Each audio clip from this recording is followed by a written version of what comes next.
अस्सलामुअलैकुम वरहमतुल्लाहि वबरकातुहू। आज की इस वीडियो में मैं आपको सिखाऊंगा कि कंक्रीट स्ट्रक्चर में सीमेंट, सैंड और क्रश की क्वांटिटी कैसे फाइंड करते हैं। अगर आप इस चैनल पर नए हैं तो चैनल को सब्सक्राइब कर दें। बढ़ते हैं वीडियो की तरफ।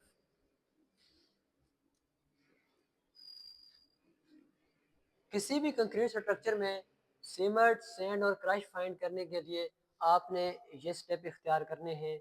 आप आसानी से सीमेंट, सैंड और क्रश की क्वांटिटी फाइंड कर सकते हैं। सबसे पहला स्टेप है कि आपके पास जो भी स्ट्रक्चर होगा आपने उसका वॉल्यूम फाइंड कर लेना है। वॉल्यूम फाइंड करने के लिए length multiply width multiply thickness,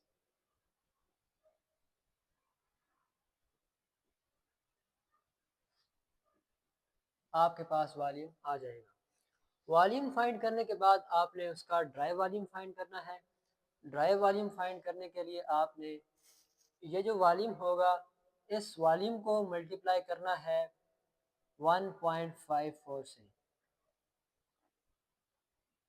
तो इस तरह आपके पास ड्राई वॉल्यूम आ जाएगा।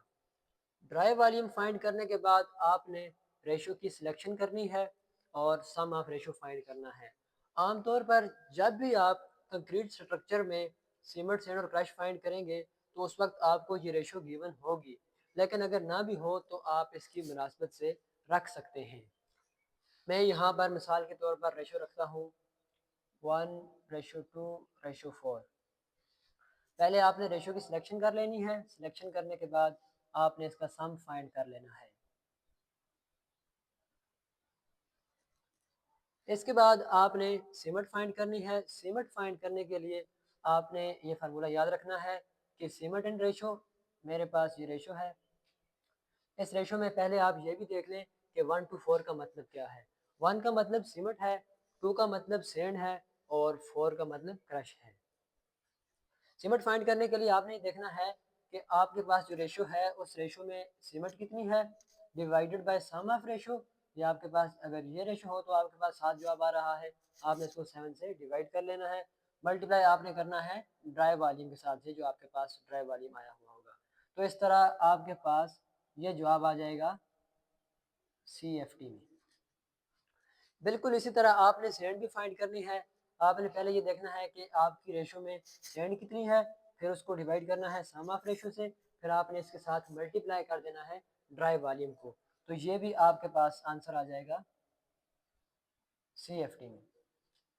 फिर आपने क्रश भी इसी तरह फाइंड करनी है।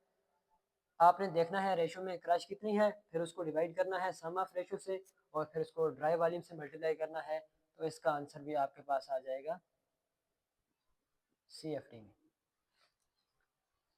आप सैंड और क्रश तो क्यूबिक फुट में ख़रीद सकते हैं, लेकिन जो आपके पास सीमेंट है, सीमेंट आपको क्यूबिक फुट्स में नहीं मिलती, बल्कि सीमेंट आपको मिलती है बैग्स में। तो यहाँ पर जो आपके पास सीमेंट का आंसर आएगा, इधर फाइंड करते हुए आपने उस सीमेंट के आंसर को डिवाइड कर लेना है 1.25 से। ये 1.25 एक सीमेंट के बैग का वॉल्यूम है क्यूबिक फुट में। तो इस तरह आपके पास नंबर ऑफ बैग्स आ जाएंगे, बैग्स की तादाद आ जाएगी कि कितने बैग्स आपको चाहिए।